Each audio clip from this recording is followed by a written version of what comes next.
먼저 광복 70주년 기념 기획 브리핑과 관련된 내용이 되겠습니다.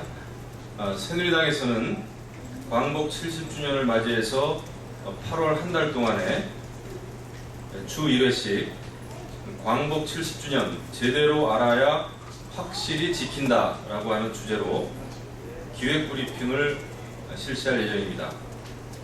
독립의 의미를 되새기고 일제 침략으로 유발된 독도 문제, 또 위안부 문제, 강제 노동 문제, 이런 세 가지 문제에 대해서 역사적인 기록을 바탕으로 보다 적극적으로 대응하고자 합니다. 더불어 날로 심해지는 일본 역사 왜곡에 맞서서 진정한 역사적 사실이 무엇인지에 대해서 국민 여러분들께 정확하게 알려드리고 또 대한민국을 지켜나가고자 하는 뜻에서 기획을 했습니다. 비록 작은 시도입니다. 하지만 이런 브리핑을 계기로 우리의 아픈 역사를 보듬고 또 미래지향적인 해결책을 찾아 나가기 위한 것입니다. 제대로 알아야 확실히 지킬 수 있다. 국민 여러분의 많은 지지와 특히 언론인 여러분들의 많은 성원을 부탁드립니다. 오늘은 그 첫 번째 순서입니다. 독도와 관련된 내용이 되겠습니다. 한국은 물론이고 일본 등 수많은 역사책과 고지도에서 독도는 역사적으로 명확하게 대한민국의 영토임을 나타내고 있습니다. 그럼에도 불구하고 일본은 계속해서 독도의 영유권을 주장하고 있습니다.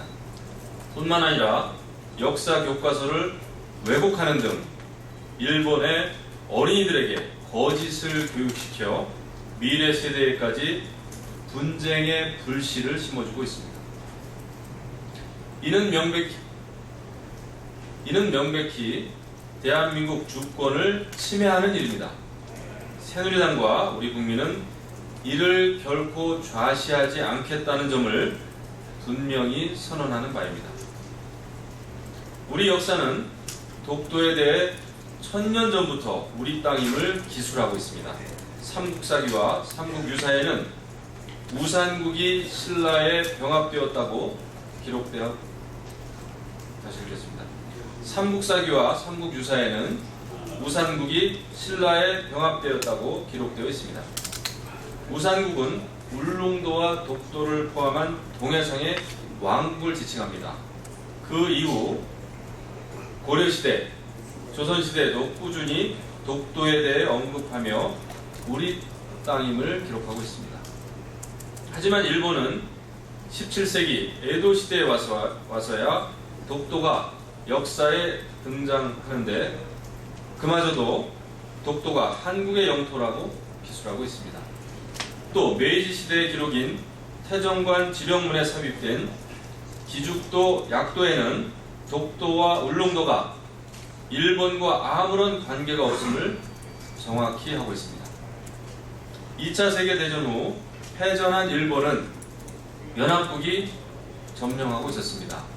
이때 연합국 총사령부가 발표한 지령은 울릉도, 독도, 제주도가 대한민국의 영토임을 분명히 하고 있습니다. 일본은 전후에 샌프란시스코 조약에 독도가 포함되어 있지 않다고 연합국 총사령부 지령이 연합국의 최종 결정이 아니라고 반박하고 있습니다. 하지만 샌프란시스코 조약에 독도는 한국과 일본 영토 조항에서 모두 제외됐습니다. 따라서 독도는 연합국 총사령부 지령을 따르는 것이 맞습니다. 또 연합국 총사령부가 그 이후 별도의 특정한 지령을 발표한 적이 없습니다. 따라서 이것은 국제법상 유효한 결정이 되겠습니다. 이 뒷부분을 다시 읽겠습니다. 또 연합국 총사령부가 그 이후 별도의 특정한 지령을 발표한 적이 없으므로 이것은 국제법상 유효한 결정입니다. 이 외에도 독도가 대한민국의 영토임을 나타내는 역사적 기록은 너무나도 많습니다.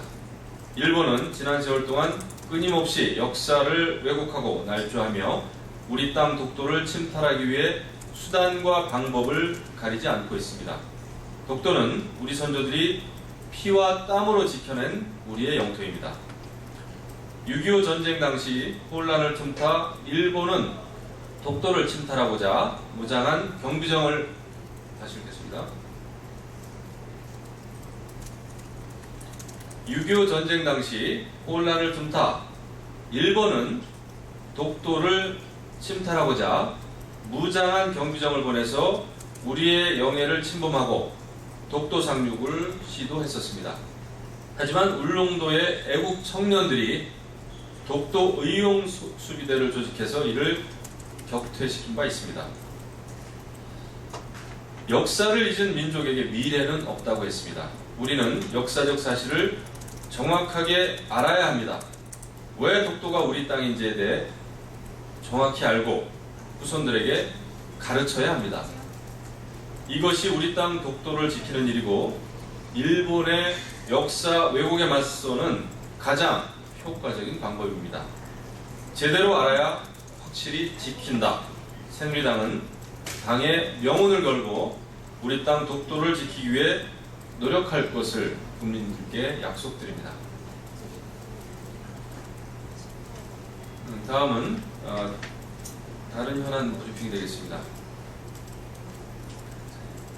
지난주 아베 총리의 담화 관련 자문기구인 21세기 구상 간담회가 발표한 최종 보고서에 사죄라는 용어가 빠진 데 대해서 일본 내의 보수 진영에서도 비판의 목소리가 쏟아져 나오고 있습니다. 일본 내 친아베 성향의 보수 일간지인 요미우리 신문에서도 아베 총리는 침략을 명확하게 사죄하고 인정하라고 촉구하는 사설을 실었습니다. 또 일본 보수의 상징인 나카소네 야스히로 전 총리 역시 다시 읽겠습니다.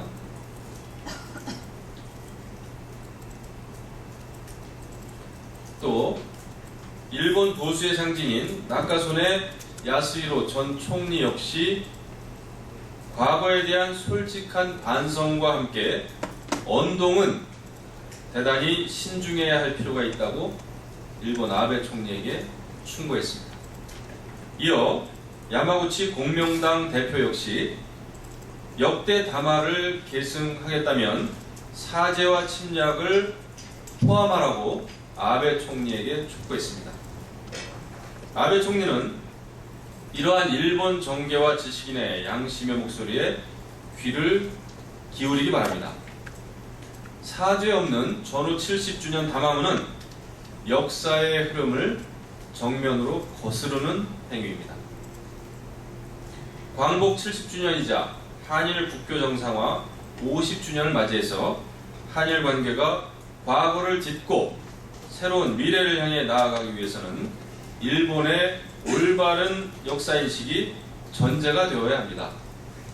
한일 관계의 새 이정표를 만드는 것은 아베의 진정성 있는 사죄와 역사인식에 달려있다는 것을 깊이 명심하기 바랍니다.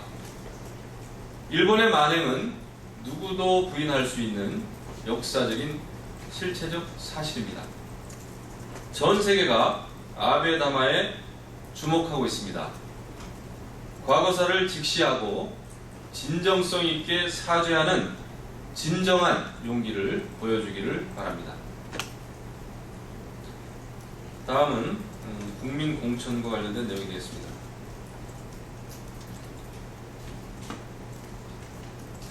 공천을 둘러싼 새정치민주연합의 포퓰리즘 정치가 매우 걱정됩니다.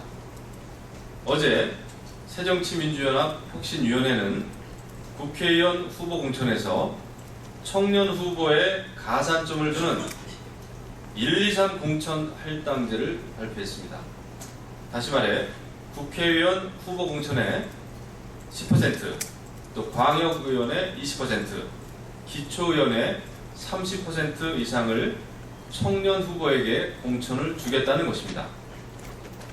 그것도 나이가 어릴수록 더 많은 가산점을 차등적으로 준다는 내용입니다.